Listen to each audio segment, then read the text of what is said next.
പാകിസ്ഥാൻ സൈനിക മേധാവി field marshal Asim മുനീറിൻ്റെ ശ്രമങ്ങൾ ഫലിച്ചു എന്നാണ് നമ്മളിപ്പോൾ മനസ്സിലാക്കേണ്ടിയിരിക്കുന്നത്. ഇറാനുമായിട്ടൊരു കരാറിൽ എത്തിപ്പെട്ടു എന്നുള്ള രീതിയിലാണ് പ്രസിഡന്റ് ട്രംപ് പറയുന്നത്. വളരെ വളരെ ആവേശപൂർവ്വം സംസാരിക്കുന്നത്. നേരെ മറിച്ച് പ്രസിഡന്റ് പറയുന്നതിന് എല്ലാം നേരെ വിപരീതമായിട്ടാണ് ഇറാൻ പറയുന്നത്. അത് പിന്നെ അങ്ങനെയല്ലേ പറയാൻ പാടുള്ളൂ. ഇനി പ്രസിഡന്റിനെ അനുകൂലിച്ചെങ്ങാനും പറഞ്ഞാൽ പിന്നെ ആ പറയുന്നവരുടെ തല അവിടെ കാണണമെന്നില്ല. അപ്പോൾ അത് തീർച്ചയായിട്ടും ഇങ്ങനെയുള്ള കാര്യങ്ങൾ മേശയ്ക്കടിയിലൂടെ ആയിരിക്കുമല്ലോ നടക്കുന്നത്. അങ്ങനെ വേണം താനും ഈ പൊതുരംഗത്ത് വിഴുപ്പലക്കിക്കൊണ്ടല്ല കാര്യങ്ങൾ നടക്കേണ്ടത്. അപ്പോൾ പ്രസിഡന്റ് പറയുന്നത് ഇപ്പം ഹോർമൂസ് കടലിലേക്ക് പൂർണ്ണമായിട്ട് തുറന്നു. അപ്പോൾ അത് ഇറാനും അത് സംഭവിച്ചിട്ടുണ്ട്. അതിന് ഇറാന് പ്രസിഡന്റ് നന്ദി പറയുകയും ചെയ്തിട്ടുണ്ട് ആ കടലിലേക്ക് തുറക്കാൻ കഴിഞ്ഞതിന്. അപ്പോൾ എന്നാലും ഇറാൻ പറയുന്നത് അതിലൂടെ പോകുന്നത് ഈ കൊമേർഷ്യൽ വെഹിക്കിൾസ് മാത്രമേ ഉള്ളൂ. അത് ഇറാനോട് ചോദിച്ചിട്ടാണ് പോകുന്നത്. ഇറാൻ്റെ നിയന്ത്രണത്തിൽ അവരുടെ അനുവാദത്തോടുകൂടി ആ രീതിയിലാണ് പറഞ്ഞിരിക്കുന്നതെന്ന് പറഞ്ഞാൽ അവർക്കൊരു മേൽക്കൈ ഉണ്ട്. അവരുടെ അനുവാദത്തോടെ വേണം അതിലൂടെ കടന്നു പോകാൻ. അതായത് ഒരു പൊതുവഴിയിലൂടെ നടക്കുന്നത് ആരുടെയെങ്കിലും അനുവാദത്തോടെ വേണം എന്ന് പറയുന്ന പോലെയാണത്. ഒരർത്ഥത്തിൽ പറഞ്ഞാൽ അമേരിക്കയുടെ ബ്ലോക്കേഡ് ഇപ്പോഴും ശക്തമായിട്ടുണ്ട്. അവിടെ അമേരിക്കൻ സൈന്യം അവിടെ ശക്തമായിട്ട് നിൽക്കുന്നുണ്ട്. ഈ 2000 ഈ 10 ദിവസത്തെ വെടിനിർത്തൽ അത് തുടർന്നു പോയില്ലെങ്കിൽ സൈന്യം വീണ്ടും ശക്തമായി ഇടപെടും എന്ന രീതിയിലാണ് പ്രസിഡന്റ് പറഞ്ഞത്. പക്ഷേ അതിനിടയിൽ അദ്ദേഹം പറഞ്ഞത് ഈ യുറേനിയം അവിടെ അമേരിക്കയ്ക്ക് കൈമാറാമെന്ന് അവർ സമ്മതിച്ചിട്ടുണ്ട്. ഈ രണ്ടു കൂട്ടരും ഒരുമിച്ച് ചർച്ചകളും മറ്റും ഒക്കെ മുന്നോട്ട് പോകാനും ഇങ്ങനെയുള്ള കാര്യങ്ങളിലെല്ലാം ഏകദേശം ധാരണയായിട്ടുണ്ടെന്നാണ് പറഞ്ഞിരിക്കുന്നത്.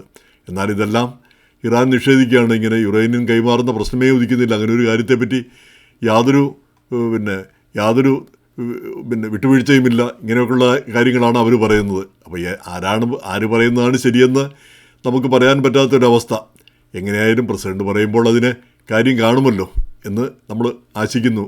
അപ്പോൾ ഇന്ന് ന്യൂയോർക്ക് ടൈംസിൽ വന്ന ഒരു വാർത്ത, പ്രധാന സ്റ്റോറി തന്നെ അതായിരുന്നു. പ്രസിഡന്റ് ട്രംപ് ഈ വെനസ്വേലയിലൊക്കെ ഉണ്ടായതുപോലെ അമേരിക്കൻ സൈന്യം അങ്ങോട്ട് ചെന്നു, ഉടൻ ഇറാനെ കീഴടക്കി, ഉടനിങ്ങ് പെട്ടെന്ന് ഒരു മാജിക് വാണ്ടുകൊണ്ട് ഒരു മാന്ത്രിക വടികൊണ്ട് പെട്ടെന്ന് കീഴടക്കി പെട്ടെന്നിങ്ങ് വരുമെന്നുള്ള ഒരു ധാരണയിലാണ് പ്രസിഡന്റ് ട്രംപിൻ്റെ സംസാരവും പെരുമാറ്റവും ഇതുവരെയുള്ള ഈ അവകാശവാദങ്ങളെന്നാണ് അവർ ആ ലേഖനത്തിൽ സമർത്ഥിച്ചത്. ഓരോ കാര്യങ്ങളും പറയുന്നു.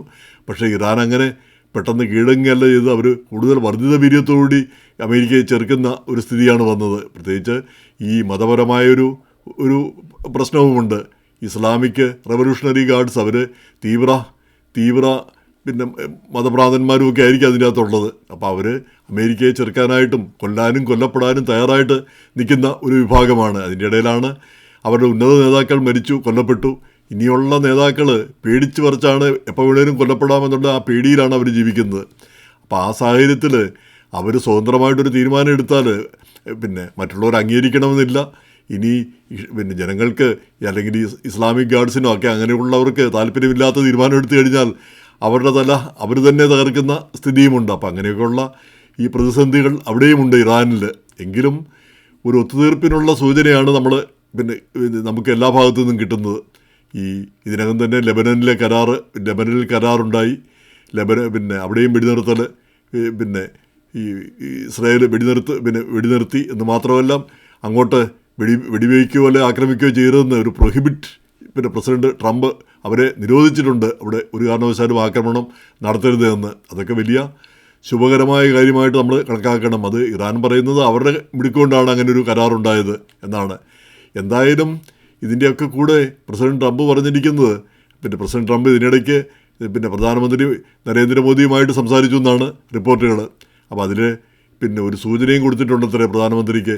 അതായത് പ്രസിഡന്റ് പാകിസ്ഥാൻ സന്ദർശിക്കാനുള്ള സാധ്യതയുണ്ടെന്ന്. അത് ഉണ്ടാകും. കാരണം ആസിം മുനീർ ഇത്രയൊക്കെ സഹായങ്ങൾ ചെയ്യുമ്പോൾ തിരിച്ച് അദ്ദേഹത്തിൻ്റെ ഒരു ബൂസ്റ്റ്, പാകിസ്ഥാനും ഒരു ബൂസ്റ്റ് കിട്ടണമല്ലോ. അവർക്കും ഒരു പൊങ്ങച്ചം കാണിക്കാനുള്ള ഒരു അവസരം കിട്ടണമല്ലോ. അപ്പം പ്രസിഡന്റ് സന്ദർശിക്കുക എന്ന് പറഞ്ഞാൽ അതൊരു വലിയ കാര്യം തന്നെയായിരിക്കും. അപ്പോൾ അതുകൊണ്ട് പാകിസ്ഥാനിൽ മാത്രമാണോ അതുവഴി ഇന്ത്യയിലേക്ക് പോകുമോ എന്ന് നമുക്ക് അറിഞ്ഞുകൂടാ. ഇപ്പോഴും ഇന്ത്യ പാകിസ്ഥാൻ യുദ്ധം അവസാനിപ്പിക്കുന്നതിൽ താൻ പ്രധാന പങ്ക് വഹിച്ചു എന്നാണ് ഇപ്പോഴും പ്രസിഡന്റ് അവകാശപ്പെട്ടിരിക്കുന്നത്. ഇപ്പോൾ പുതിയ റിപ്പോർട്ടുകളിലും. എങ്ങനെയായാലും ഈ ഇറാൻ പ്രശ്നം ഏത് രീതിയിലെങ്കിലും ഒത്തുതീരുന്നത് മനുഷ്യരാശിക്ക് മൊത്തം നല്ലതായിരിക്കും. നമ്മളെല്ലാം പ്രതീക്ഷിച്ചുകൊണ്ടിരിക്കുന്നത് ആ ഒത്തുതീരുമെന്നുള്ള പ്രതീക്ഷയിൽ ഇവിടെ സ്റ്റോക്ക് മാർക്കറ്റൊക്കെ സ്റ്റോക്കിൻ്റെയൊക്കെ വില വില കൂടി, അതുപോലെ തന്നെ എണ്ണയുടെ വില കുറഞ്ഞു. അങ്ങനെ പല നല്ല കാര്യങ്ങളും നടക്കുന്നു. അപ്പോൾ ആ നല്ല കാര്യങ്ങൾ കൂടുതലായിട്ട് നടക്കട്ടെ എന്ന് നമുക്ക് പിന്നെ പ്രാർത്ഥിക്കാം.